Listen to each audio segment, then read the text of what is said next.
Bienvenue sur le chantier GRT Gaz Rebourg Saint-Nicolas de Redon. L'objectif de cet accueil HSE est de vous présenter le projet, son contexte et ses contraintes, l'implantation du chantier et ses accès, les risques associés et les mesures de prévention pour y faire face, les consignes d'urgence à respecter et enfin les objectifs de performance attendus. À la fin de cette vidéo, merci de réaliser le questionnaire en ligne via le lien ou le QR code qui vous sera communiqué.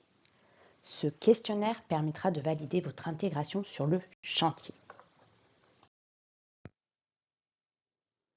Le projet consiste à la création d'un poste de rebours de biométhane depuis le réseau de distribution GRDF vers le réseau de transport GRT Gaz sur la commune de Saint-Nicolas-de-Redon en Loire-Atlantique.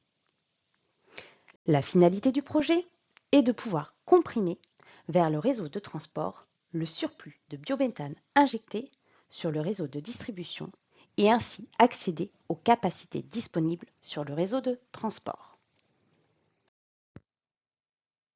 Le projet se situe sur la parcelle jouxtant celle de la société redonnaise de préfabrication. Courtoisie, respect et politesse sont donc à appliquer pour entretenir des relations cordiales avec l'entreprise voisine. De même, ces règles sont à suivre concernant le voisinage proche, notamment lors de la circulation des engins sur les routes avoisinantes. Concernant les contraintes du projet, celles-ci sont les suivantes. L'interdiction formelle d'accéder ou de sortir du chantier via la rue des Cartels, du fait de la présence d'un petit pont de pierre interdit à la circulation des poids lourds. Il conviendra donc d'emprunter la rue des Prés. Autre contrainte, le raccordement sur la canalisation DN100 existante via un T3 voies. Cette opération est réalisée en plusieurs étapes.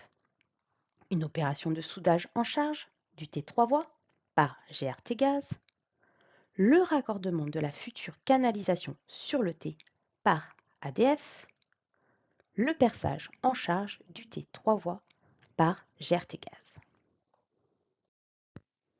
Le chantier est régi par un PGC. Chaque entreprise intervenante a rédigé son PPSPS. Pour garantir le chantier clos et indépendant, l'ensemble du chantier est délimité par barrières ERAS. Une base vie est implantée sur le chantier et dispose de l'ensemble des commodités nécessaires. Vestiaire, douche, WC, réfectoire. Merci donc de laisser ces lieux dans un état satisfaisant après votre passage. Concernant le parking, une aire de stationnement est à votre disposition. N'oubliez pas de vous garer en marche arrière et de donner la priorité aux piétons. Pour les poids lourds, une zone de retournement est présente sur le chantier. C'est à l'entrée de cette zone que vous trouverez le point de rassemblement. Pour rappel, il est interdit de vapoter ou de fumer sur le chantier. Rendez-vous donc dans la zone dédiée à proximité de la base vie. La consommation, vente ou détention d'alcool et de drogue est interdite sur le chantier. Les horaires de chantier sont les suivants. Le lundi, 9h midi, 13h30, 18h.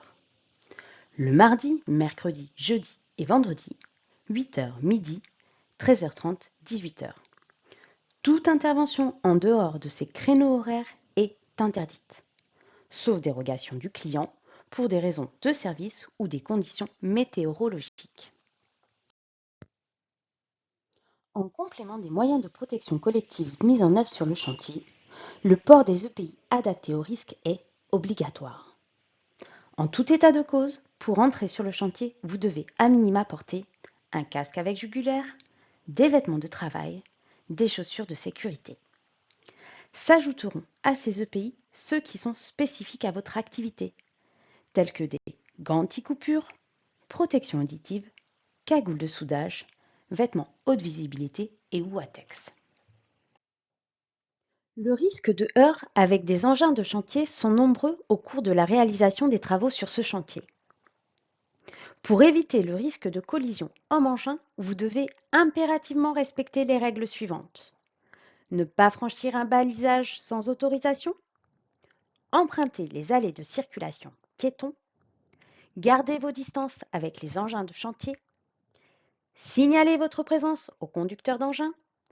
Travaillez chacun à votre tour. Restez vigilant aux endroits sans visibilité et ne faites jamais confiance sans concertation préalable. N'oubliez pas, si vous ne voyez pas les yeux du conducteur de l'engin, lui non plus ne vous voit pas. Au cours de ce chantier, le risque gaz sera présent du fait de la canalisation DN100 existante, mais surtout du fait de l'opération de perçage en charge du T3 voies. Ce perçage est prévu en semaine 4 2024, soit fin janvier. De manière générale, les zones ATEX sur le chantier seront délimitées par barrières ERAS ou grillage orange. Des pictogrammes ATEX signaleront la présence des atmosphères explosives. Une autorisation de travail devra obligatoirement être délivrée par l'exploitant ainsi qu'un permis feu. Un système de détection gaz devra être mis en place, balise BM25 et ou détecteur gaz. Les vêtements de travail devront être multirisques et portés en double couche. Les téléphones portables, autres que ATEX, ne seront pas autorisés en zone. Les différents risques liés au gaz sont dus à l'inflammation ou à l'explosion. La pression peut propulser à plusieurs dizaines de mètres matériel et personnes et générer un bruit intense pouvant occasionner des pertes auditives sévères. Face à ces risques, rappelez-vous, lorsque je pénètre en zone ATEX, je contrôle l'absence d'atmosphère explosive et je respecte les consignes liées au risque gaz. Durant ce chantier, des fouilles talutées seront nécessairement créées. En tout état de cause, le travail en fouille est interdit tant que les chaînettes d'accès au niveau des escaliers ne sont pas retirées par le chef de chantier qui valide les fouilles. L'utilisation des accès pour accéder au fond de fouille est obligatoire. Chaque accès est muni d'un escalier avec main courante. Toutes les fouilles doivent être balisées à minimum à 1 mètre du bord. Les engins de chantier doivent respecter impérativement leur distance de sécurité par rapport au bord de fouille, afin d'éviter tout risque de basculement. Au cours du chantier, nous aurons à réaliser des opérations de levage, que ce soit pour l'installation de la base vie, le déchargement du matériel ou encore l'installation du poste robot. Les opérations de levage sont particulièrement dangereuses. C'est pourquoi il est essentiel de respecter les règles suivantes. Ne jamais franchir un balisage. Interdiction de passer sous la charge en cours de levage. Ne jamais se positionner entre la charge et un obstacle fixe. L'engin et les accessoires de levage doivent faire l'objet d'une VGP conforme. Une adéquation de levage doit être réalisée au jour de l'opération. Enfin, il est essentiel de respecter les 3 règles d'art du levage. La mise sous tension de l'élingage, sans lever la charge, afin de vérifier le bon positionnement du dispositif de levage. Le décollage à 40 cm du sol de la charge, afin de vérifier le bon positionnement du centre de gravité et la stabilité de la charge. Puis, le levage de la charge avec maintien et guidage de la tuyauterie à déplacer tout au long de l'opération sous la responsabilité du chef de manœuvre. Rappelez-vous, si vous n'êtes pas autorisé explicitement par le chef de manœuvre à être présent dans la zone de levage, celle-ci vous est strictement interdite d'accès. Parmi les facteurs de risque, la coactivité peut être source de danger lorsque plusieurs entreprises travaillent en simultané. La confusion peut entraîner l'accident. Aussi, pour parer ce risque, les mesures de prévention suivantes ont été mises en place sur le chantier. Un planning est défini, permettant de lisser les opérations de chaque corps de métier et réduire la coactivité entre les entreprises intervenantes. Les opérations simultanées ou en coactivité, sans concertation préalable, sont interdites. Le rôle de chacun doit être clairement connu et les zones d'intervention doivent être balisées au besoin. Des réunions hebdomadaires coordonnent la coactivité. Le respect des consignes de sécurité est la clé de la gestion de la coactivité. En cas de difficulté, n'hésitez pas à en faire part à l'encadrement chantier afin d'y remédier rapidement et vous permettre de travailler en toute sécurité. Au cours du chantier, nous travaillerons durant l'été. Compte tenu de la récurrence des épisodes de canicule, il est essentiel d'appliquer les mesures suivantes sur la période. L'adaptation des horaires de travail, si cela est possible. Hydratez-vous.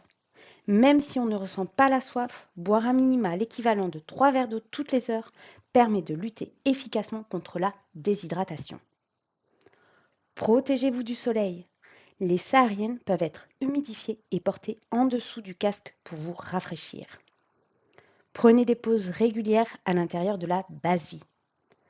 Privilégiez les aides mécaniques de manutention lors de port de charge, même si la manutention manuelle est possible.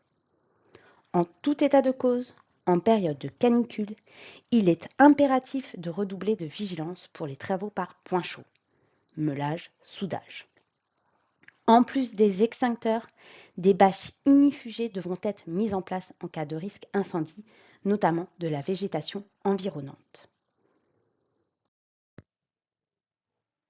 Les travaux de chantier génèrent des déchets, qu'ils soient d'ordre alimentaire ou en lien direct avec l'activité que vous réalisez.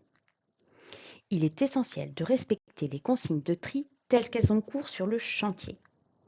Des affichages vous indiquent sur chaque contenant la nature du déchet à y mettre. Par exemple, bois, carton, métaux, DIB. En cas de doute, demandez au superviseur travaux ou au référent HSE du chantier. Concernant les déchets dangereux, par exemple les produits chimiques, les huiles usagées, ces déchets spécifiques doivent être stockés sur une zone avec accès limité. Un panneau danger déchets dangereux indique clairement l'emplacement de cette zone. Un kit anti-pollution est à votre disposition au niveau des véhicules chantiers. Lorsque vos activités sont susceptibles de générer un risque de pollution, notamment en cas d'utilisation de produits chimiques, vous devez obligatoirement mettre un kit anti-pollution à portée de main. En cas de déversement, la procédure est la suivante. Équipez-vous des EPI présents dans le kit anti-pollution. Contenez le déversement. Redressez par exemple le fût. Disposez les absorbants sur le sol pollué. Laissez absorber quelques instants. Retirez les absorbants et raclez la couche superficielle du sol. Mettez les absorbants souillés et les EPI dans un sac à déchets fourni dans le kit. Informez sans délai le superviseur travaux et le référent HSE du chantier. Attention, les déchets générés lors du déversement accidentel ne doivent en aucun cas être jetés avec les DIB. Ils devront être stockés dans la zone déchets dangereux. Pour rappel, tout produit chimique doit être stocké sur rétention et la FDS doit être communiquée au référent HSE du chantier. Avant toute utilisation, vous devez vous assurer de porter les EPI nécessaires à la manipulation du produit chimique. Ces informations se trouvent dans la FDS au paragraphe 8. Sur le chantier, des sauveteurs secouristes sont présents à hauteur de 10% de l'effectif présent. Si vous êtes témoin d'un accident léger, ne nécessitant pas l'intervention de secours extérieur, votre rôle est le suivant. Protéger la victime en évitant le suraccident. Alerter un sauveteur secouriste. Un macaron présent sur le casque du sauveteur secouriste permet de les identifier et la liste est affichée à la base vie. Secourir la victime. Attention, seuls les sauveteurs secouristes peuvent prodiguer les premiers soins. Pour rappel, une trousse de secours est présente dans les véhicules chantiers.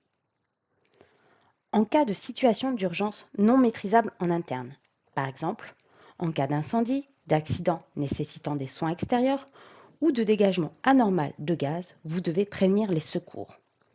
Pour un incendie, les pompiers, au 18. Pour un accident, le SAMU, au 15. Pour un dégagement anormal de gaz, le centre de répartition de GRT Gaz au 0 800 02 29 81. Précisez alors les coordonnées du chantier, la nature de l'événement, le nombre de blessés et leur état. Envoyez une personne au point de rencontre fixé avec les secours. Ne raccrochez jamais le premier. Enfin, prévenez les encadrants du chantier. Pour rappel, les consignes d'urgence sont affichées au niveau de la base vie. Pour atteindre les objectifs de performance attendus dans le cadre du projet, l'implication de tous est essentielle, tant au niveau de la qualité de nos prestations que de notre niveau de sécurité. C'est pourquoi les objectifs fixés sont les suivants. Maintenir un chantier organisé, calme, serein et propre durant toute la durée des travaux. Travailler en collaboration entre toutes les équipes, le staff GME et GRT Gaz. Fournir des prestations de qualité conformes au mode opératoire établi et au planning. Maintenir le zéro accident et le zéro accrochage en respectant assidûment les consignes de sécurité. Ne pas recevoir de plaintes de la part du voisinage. Pour cela, suivez les bonnes pratiques suivantes. Réfléchissez avant d'agir, levez tous les doutes sur le travail à réaliser. Effectuez un temps d'arrêt en cas de modification de vos activités par rapport à ce qui est prévu. Identifiez les risques que ce changement peut générer. Appliquez les consignes liées à votre activité et aux situations d'urgence. Signalez au service HSE toute situation à risque et mettez en place des mesures conservatoires immédiates. Stoppez votre activité si vous n'êtes pas en mesure de maîtriser le risque et prévenez le service HSE du chantier. Soyez attentif à votre sécurité et à celle des autres. La vigilance individuelle et la vigilance collective sont les mesures de prévention les plus efficaces pour éviter l'accident.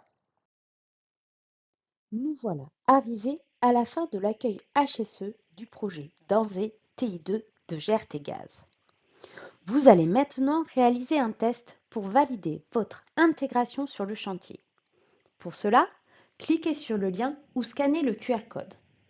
En cas de note inférieure à 15 sur 20, il vous faudra visionner à nouveau l'accueil et repasser le test.